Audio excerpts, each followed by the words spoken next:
sa swimming pool ang isang kotse sa Amerika. Muntikan tuloy malunod ang driver nito. Ang aktwal na video ng pagsagip at ang iba pang frontline news abroad sa report na ito.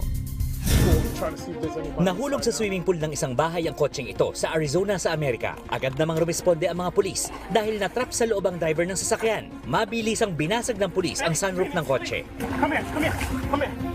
At matagumpay na nailabas ang lalaki. Dinala siya sa ospital. Kwento ng driver sa mga pulis, aksidente niyang natapakan ang silinyador ng kanyang kotse. Dahil dyan, dumiretso siya at nahulog sa pool. Sa Russia, napadpad sa tabing dagat ang isang killer whale. Nakakahinga pa ang naturang hayop. Itinali ng mga rescuer ang killer whale at binuhat gamit ang loader.